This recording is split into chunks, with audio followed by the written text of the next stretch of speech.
Originally, I came the first time to Vietnam. In Vietnam, I'm around about 18 years. 18 years? Yes, I've been basically traveling since I made my school diploma. The dating is definitely different than in Europe. It always takes two to tango, yeah. So what's a typical salary in Vietnam converted into, say, US dollars per month? 5 to 6 million dong per month. Okay.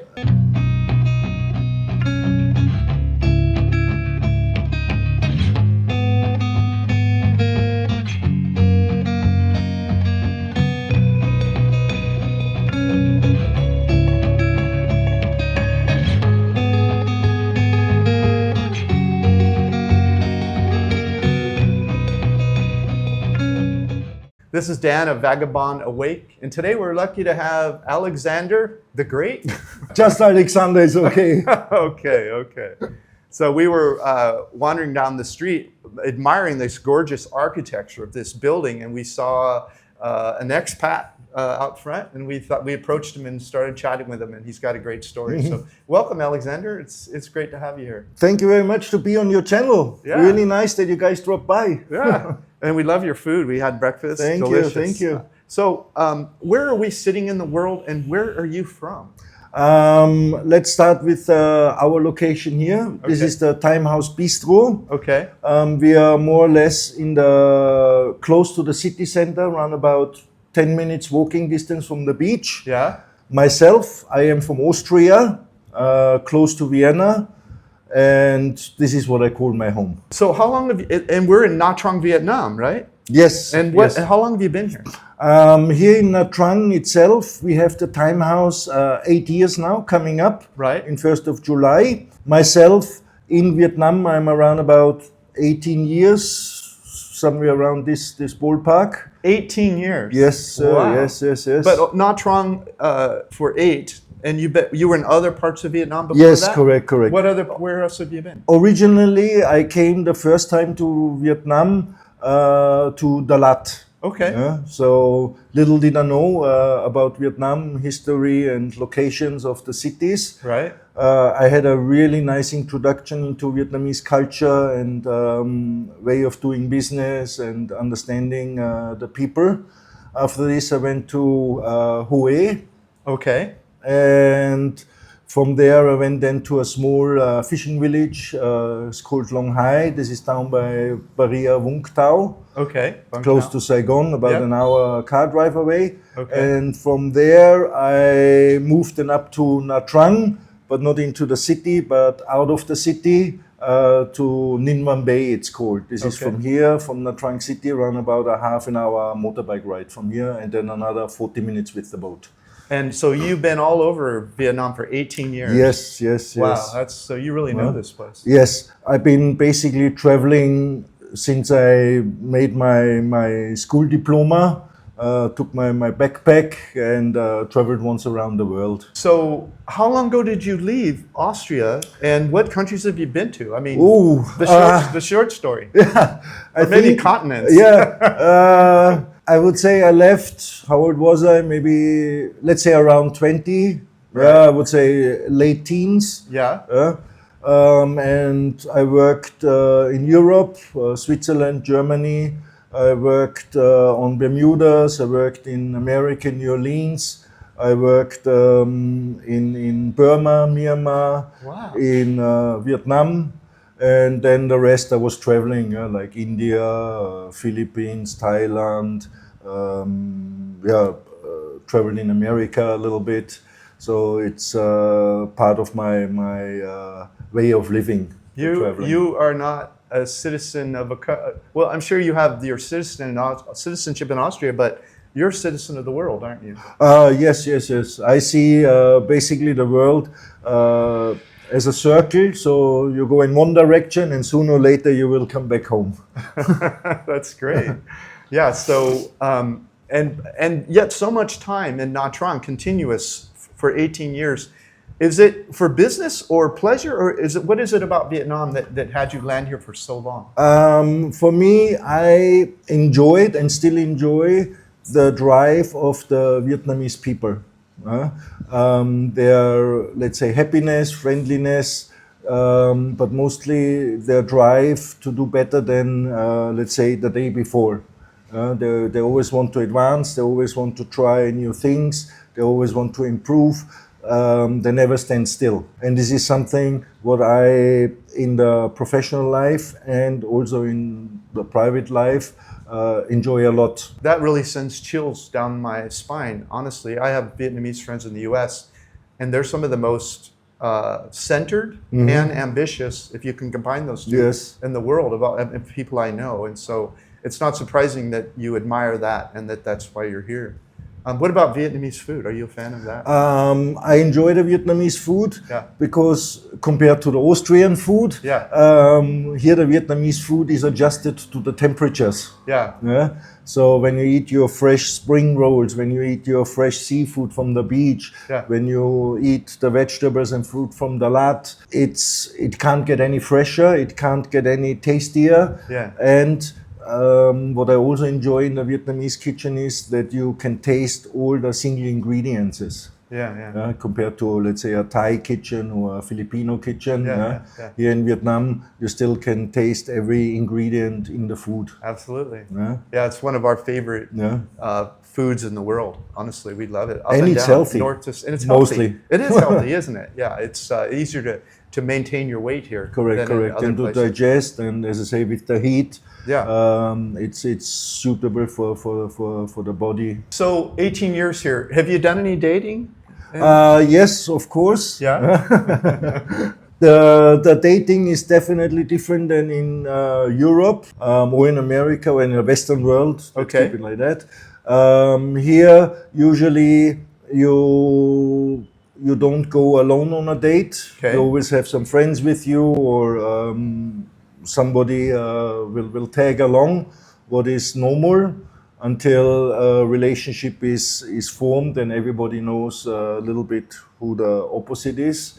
Normally, the approach is very conservative and thoughtful, especially in the beginning, once you find out what character and what attitude your opposite has. Once you got acquainted, then of course it's like everywhere else, you enjoy your relationship. So is it because they're trying to qualify you for more long-term rather than like a casual thing? This I would say is the same all around the world. You have those and those. It always takes two to tango. So it's not. It's much more open now than it was, let's say, for 18 years ago. But it's still a cautious approach. You've seen change over 18 years. Yes. So is it easier to live here now, or what is that change? Now you saw a lot of changes in the way they approach business, how business is conducted.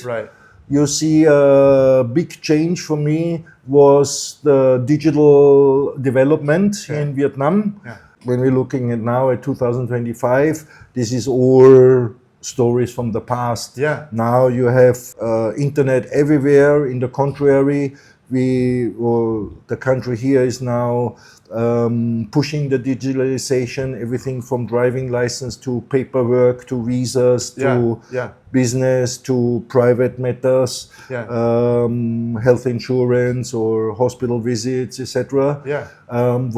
What I personally think is a good. Every Vietnamese has minimum one telephone, if not 2 or 3 telephones, and an iPad and a laptop and whatnot. So they are very digitally savage. Do people meet online here more, or is the online dating is definitely something what is in use here in Vietnam? Basically, you can date everywhere. If you're up to it. What's a typical salary in Vietnam converted into, say, US dollars per month? We are looking at the moment at around 5 to 6 million dong per month. For normal, I would say, minimum qualified line staff. What would you say, just a typical family in Vietnam, like what are they living on? Like a husband, wife, and a couple kids, what are they spending per month to live? I would say you have to make a big distinction between city life and countryside life. Okay. Okay. Because when you look at a city, let's say like Saigon, Hanoi, Da Nang, even Nha Trang, where you're talking 500,000 people and more, you definitely have a different pricing in accommodation. Sure. You'd have definitely a different pricing with food. Okay. And I would say also with necessities. Okay. On the countryside, you definitely have cheaper rents. Okay. You definitely have to food much easier access because you most probably will have a garden. You will have some chickens running around. Yeah, you will pick the mango from the tree. So you have and just the living costs in general are much cheaper than in the city. Of course, the benefits are also missing. Right. You have to also keep this in mind. And I would say in a city like Saigon, Hanoi, you would be looking at, for an expat, starting with $1,500, $2,000, you have a very comfortable life. Maybe not in the first district, but in the outer skirts. On the countryside, I would say you can get by with $500, $600 a month. But as I say, then you live Vietnamese rural area, but it's also nice. So in the of course, if you some people like rural, some like city, so it's nice to hear two different numbers from you. And how about in a city? Like, what does a local family live on? Do you know? Or I would say they will have run about 6 to 10 million a month to their disposable. Right. Yeah. But again, for sure they will stay also cheaper or live less expensive. Right, than an expat. Definitely. And you've been gone from Austria a long time, but how does it feel to live in Vietnam for you? If you look back and think about Austria from your visits, what's a daily life feeling? Here, Vietnam has some similarities like Austria, but are very helpful for me as a person. For example, one is also in Austria, we like to start our working day early. Not at 8, 9 o'clock. If we start our working day at 7, 7:30, because that means in Austria you can go home earlier. So you have a little bit more of the afternoon. Also, same like Vietnam and Austria, at least from my perspective, we love our coffee and coffee culture. Same like in Vietnam, is a must. Also reflects hopefully in Time House, where we really try to give a nice cafe service to our customers. And you do. Where Vietnam and Austria is very similar is that sometimes 2 and 2 is 4.5, and sometimes 2 and 2 is 4. So we try to finagle our way around, but most of the time we like to have it correct. But if we find a different way, why not? So that's kind of creative rule following? Something like that, yeah. The Vietnamese are very happy people in their, at least in their, in their soul, they don't want to do any harm, they're curious, they're always up for a joke, they always smile, And I would say all of those attributes in my country are also more or less the same. We also like to joke. We also like to sit with a glass of wine, and change the world 5 times. I like to be in an environment like this. And that's probably one of the reasons Vietnam is one of the fastest growing countries in the world. We're sitting here in your restaurant. Tell us about your restaurant, what kind of food you serve, and what sort of events you have, like in the evening and that sort of. Tell us about your restaurant. Yeah, we are a small, let's call it family-sized business. We have 60 seats.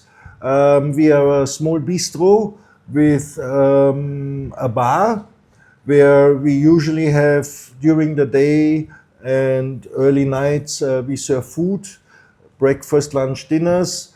Our kitchen style is international.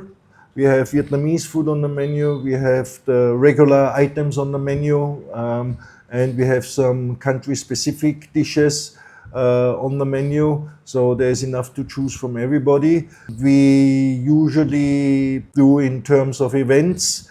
We like to collaborate with the local people together.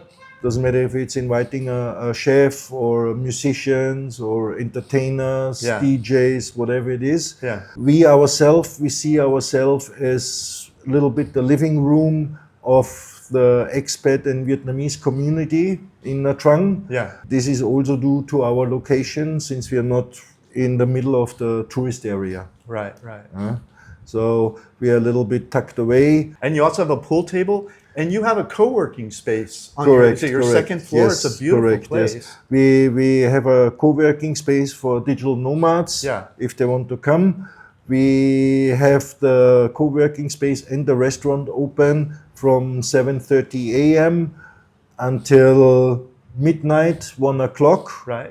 Yeah. depending on the venue. And it's nice because you're not in the crazy tourist area, but Correct. you're walkable. I Yes, think it only correct. takes us like 5 or 10 minutes to Correct, get correct. from the tourist area. We And are- the beach is just 10 minutes, not Yeah. even 10 minutes walking distance from Yeah, here, yes. yeah. We have a wide variety of entertainment venues, as I say, everything from DJ to live music, country holidays. For all this information and how we do, please check out Time House on Facebook, Instagram, TikTok, and other social medias. That's great. So finish this sentence for me. Don't come to Vietnam if you think it's going to be... Don't come to Vietnam when you think it's gonna be smooth sailing.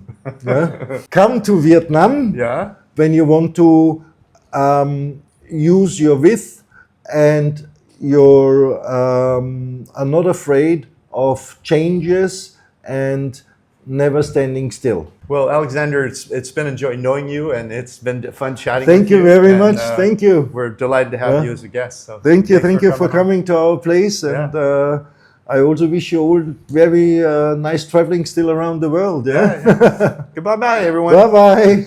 If you're curious about all of our favorite places to live in Vietnam and what it costs, watch our playlist right here.